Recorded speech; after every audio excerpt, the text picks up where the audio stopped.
mana keessatti gartanii duuba mukhaalafaata hedduu isaan godhantu jira. Mukhaalafaata akkanaa kana keessa gartee nama itti yaadda'uu gartanii soomanaa kana hin qabne soomni dhufeedhumaaf ka soomanu akkasuma gartanii ammallee argeedhaaf ka soomanu akkas ta'uu hin qabu obboleeyyan. Namni dheebotu malee bishaan hin dhugu. Uf dheebessuu qabna diinii kanaaf. Yoo dheebotan mooraaliitti argatan yoo azaanamu namni azaanuma kanaa ofirraa hifatu jira. Hay wayi qiyaamaa ga'eebo samaalamu mazuurii salaannee kaane asriin maali ja'a. يا أخي سبحان الله ميلال أكا قرتي فكرة نما أكسي تاتي فالاتات ربي زوري نا سلاچي سي أسري نغاي قلنسي أغا والحمد لله جتشو دي سيد أغرتي أزانا أسري را هفتا يتشو بنين آدم در ربنا إيمانات يوبولي ربي كسانوها باسو أسري قودان اللي شكري ربي قدوتو برباچسا ميك السابرين توكو سيادة چي سيد دمتي وبولي إسلاما ويا توكو رسول ربي برتي دبتني نما توكو فارساني نمنسون وبوليسا صاحبة بريدات هو قبا دنيا خيستي نميغا صاحبة نمكا قبا صاحبة خنا كيست وانجي وبوليسي صاحبة سون برا شهيدة في سبيل الله تشهيدة بيك درجة غرقود دودا ميري شهيدومان خنافو غرتي إني كن مو برا هفيتي أغرتني دوبا إيغس يدو إيجتشو أكسي صحابان غرتي ور صاحبان دوتي كان والبرا هفتي دوتي كان أبو برغا أبلو ني يادتامي إني يادتامي بو صاحبني أبلو غرتني بيتا شهيدوما أرغتي سمالتو ترياچو دندا جاني فارسان كدراسان خبودا خنا نتكيسن درجة إساكما عادتي ينال رسول ربي السلام ما بالكم تفضلون فلانا على فلان مالي فبلون بلو الرجال شفتني يا رسول ربي عليه الصلاة والسلام جنانا قرتي أبلو غاني شهيدين يرقم ربكم من مدو يبرجانين جنانا قرتني ألم يصم صوم رمضان ويصلي صلاة الجماعة بعده نما سنر راهفين نمنكم صلاة ميكا صلاة رمضان قرتي هقم صومان صدقتين انقوني خانت الرجال يا رسول ربي عليه الصلاة والسلام لا الأمري إيرتشون قرتي يعني يو زيادة خيري قباتنا كمالي بريدة ولذلك يقول النبي صلى الله عليه وسلم لا يتمنين أحدكم الموت لضر نزل به فإن كان لابد فليقول اللهم أحيني ما كانت الحياة خيرا لي وأمتني إذا كانت الوفاة خيرا لي أو كما قال صلى الله عليه وسلم تكون كسن دوان هوين أجل بلان في تيوبوت اللي يا رب ناجي سكنتي إنجلنا يا رسول ربي عليه الصلاة والسلام مالي بجنان يوغرتي نما هماتاتي نتوبتا جريني دواسي قبا يوغرتي غاري رجرات ندبلتا دواسي قبا دوان هاوين دوتي غرتني دو بيجبدو اتدونانا چمتو ورني هندنا مرا دابتي حياني كان كي درجه جنتات بربادات ورت چفتنا مرا چتي بولين اسلاما خنافو ان شاء الله تعالى رمضان كيس غرتني دوبا آداب بريفنه صلاه كنلي غرتي كغاري بريفنه تلفچو دقمنا يچو ومن مخالفات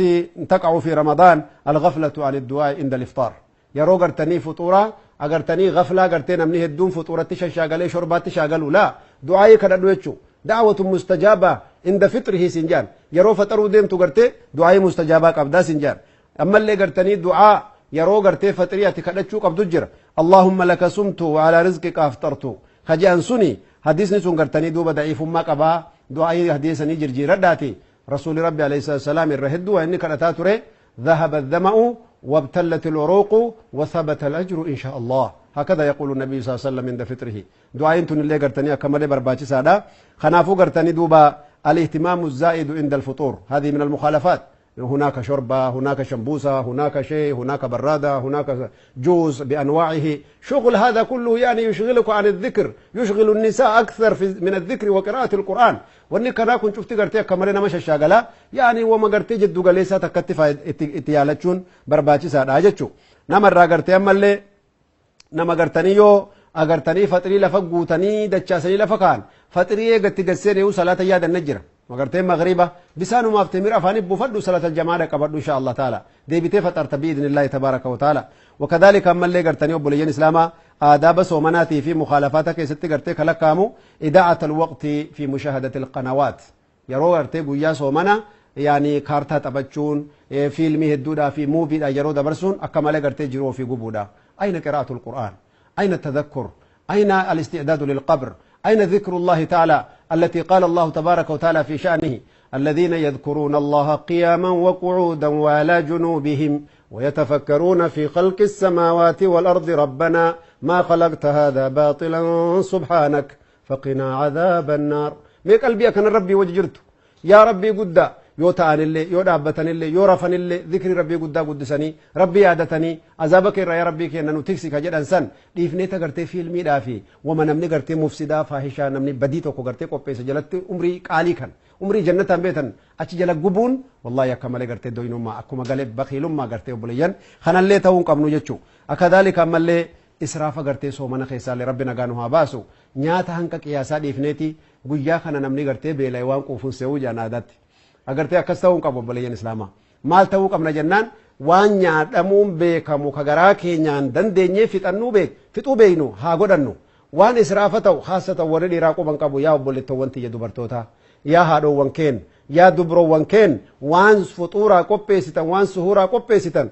yaani min fadlikum rabbiin isin qabanna qiyaasatti godha waan immoo dirqama yeroo garii qiyaasan beeynu sheekha wama xiqqoo tokko tafaa akkam taana jettan firiija gartanii keeyyadha insha Allah firiija gartanii godhatanii ka gartee suuratti illee miskiinaaf illee irraa faayiduu danda'an akkuma israafan taane qofa jechuu kadhalika ammallee gartee alkhuruujul kathiira agartanii ila aswaaqi annaasi wal ikhtilaaxi fi ramadaan dubartiin khaasatan ramadaana keessa agartanii duuba argitee alatti gabbabbahuu guddisuun agartanii ija kan agartanii duuba khalaxa guddoon rabbuusaa qalbii namaallee gurraachessaa zikrii nama rabbii irraallee nama shaagala kadhalika agartanii duuba mukhaalafaata ramadaana keessaallee akkasumatti haa eeggannu obboleeyyan imaanaa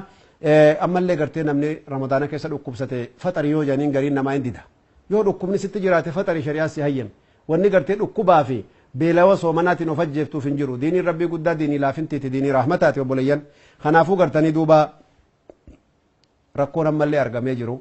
nama yeroo biraa salaatan salaannetu soomanaan agartee of rakkisa salaati jedhanii dadhabaniiti sooma ammoo gartanii yeroo soomanaa waan inni godhu waan ajaa'ibaati yaani gartee maaliin godha ja sooma akkamittiin dhiisaa ji maal salaataa'uun salaattu maal gootaa gartanii duuba argitanii soomanaa wajji cinqamtaa namni gartee salaata rabbii beekaa dide ka uzrii hin qabne taariku salaat soomni isaa waa takka illee hin jiru